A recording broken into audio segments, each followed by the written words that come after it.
ముఖ్యమంత్రి రేవంత్ రెడ్డి క్రమంగా గతంలో 3 దశాబ్దాల కాలంలో ఒక బలమైనటువంటి ముద్ర వేసినటువంటి ప్రత్యేకించి తెలుగు రాష్ట్రాల్లో బలమైనటువంటి ముద్ర వేసినటువంటి కాంగ్రెస్ నాయకుడైనటువంటి వైఎస్ రాజశేఖర రెడ్డి ఫుట్ స్టెప్స్లో పాదముద్రలో అడుగు వేస్తూ ఆయన స్థాయి ఇమేజ్ని సంతరించుకోవాలని సీరియస్గా ప్రయత్నం చేస్తున్నారు. అంతేకాకుండా ఆ రోజుల్లో ఏ రకమైనటువంటి పొలిటికల్ సైకాలజీని ప్లే చేస్తూ వైఎస్ రాజశేఖర రెడ్డి క్రమక్రమంగా ఇమేజ్ని పెంచుకున్నాడో అవే అడుగుజాడల్ని అనుసరించడానికి చాలా వ్యూహాత్మకంగానే ముందుకు వెళ్తున్నారు. తాజాగా చూస్తే కనుక రేవంత్ రెడ్డి అంటే ఫెరోషియస్ లీడర్, అంటే ఏదైనా సరే మాట్లాడతాడు, జైలుకు వెళ్ళడానికన్నా సిద్ధపడతాడు అనేటటువంటి ముద్ర ఉన్నటువంటి నాయకుడు. గతంలో వైఎస్ రాజశేఖర రెడ్డి 2004లో అధికారంలోకి వచ్చిన తర్వాత ఆయన వివిధ అంశాలని డీల్ చేస్తున్న విషయం పైన చాలామంది విలేకరులు ప్రశ్నించిన సందర్భాల్లో కానీ, ఇతరత్ర పార్టీ సమావేశాల సందర్భంలో కానీ, ఎందుకంటే ఆయన ఒక ఫ్యాక్షన్ లీడర్గా గ్రూపును నడుపుతూ కాంగ్రెస్లో ఎదుగుతూ వచ్చాడు. అదే ఆయనకు ఆటంకంగా కూడా మారింది. అయితే 2004లో విజయం సాధించిన తర్వాత అన్ని గ్రూపుల్ని కలుపుకుంటూ తానే ఏకైక నాయకుడిగా దిగేటటువంటి క్రమంలో వైఎస్ రాజశేఖర రెడ్డి అంతవరకు పార్టీలో తనకు ప్రత్యర్థులుగా ఉన్నటువంటి వాళ్ళందరినీ కూడా ఇక ముందు నాకు ప్రత్యర్థులు కారు, మీరంతా కూడా నా దగ్గరకు వచ్చి పనులు చేయించుకోవచ్చు, నేను మీకు సహకరించడానికి సిద్ధంగా ఉన్నాను అనే సంకేతం ఇవ్వడానికి చాలా ప్రయత్నాలు చేశాడు.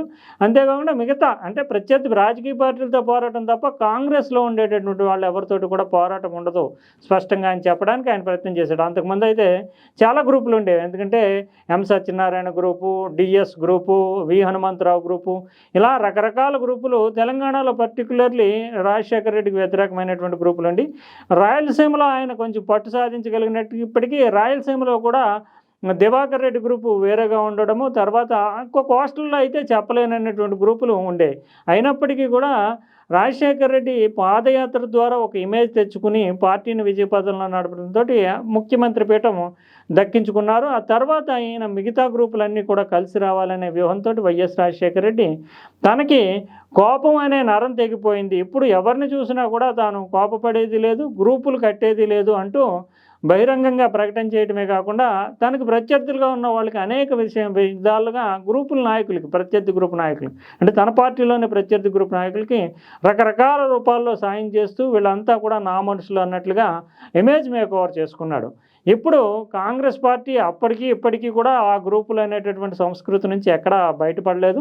తెలంగాణలో హఠాత్తుగా 3-4 ఏళ్ళ అనుభవంతో అంటే పార్టీ పరమైనటువంటి అనుభవంతో ముఖ్యమంత్రి అయినటువంటి రేవంత్ రెడ్డిని గ్రూపులు ఇంకా వెన్నాడుతూ ఉన్నాయి. అయితే ఇటీవల సాధించిన విజయాలతోటి రేవంత్ రెడ్డి బలమైనటువంటి నాయకుడిగా ఎదిగాడు. కానీ ఇంకా గ్రూపులు వెంటాడుతూ ఉన్నటువంటి నేపథ్యంలో ఈ గ్రూపులన్నీ కూడా కలిసిపోవాలి, తన నాయకత్వాన్ని అంగీకరించాలనేటటువంటి ధోరణితోటి ముఖ్యంగా బహిరంగంగా గ్రూపులకి విజ్ఞప్తి చేయకపోయినప్పటికీ తనకి పార్టీలో కానీ ఎక్కడా కానీ ప్రత్యర్థులు అనేవాళ్ళు లేరు, తనకి కూడా కోపం అనేటటువంటిది పోయింది, కోపం అనేటటువంటిది లేదు. గతంలో కొంతమందిని చాలామందిని చూస్తే తాను గదిలో వేసి వాళ్ళని కొట్టాలనేటటువంటి అంతటి పెచ్చ కోపంతో ఉండేవాడిని. కానీ ఇప్పుడు అదంతా సీఎం అవ్వకముందు ఇంత కోపంతో ఉండేవాడిని, కానీ సీఎం అయిన తర్వాత నాకు కోపం అనేది కరిగిపోయింది, ఎవరిని చూసినా కూడా ఆ కోపం కలగటం లేదు. అంతేకాకుండా అది అంటే ఇలా కొట్టాలనేటటువంటి ప్రయత్నం అనేది వృధా అని తెలిసింది.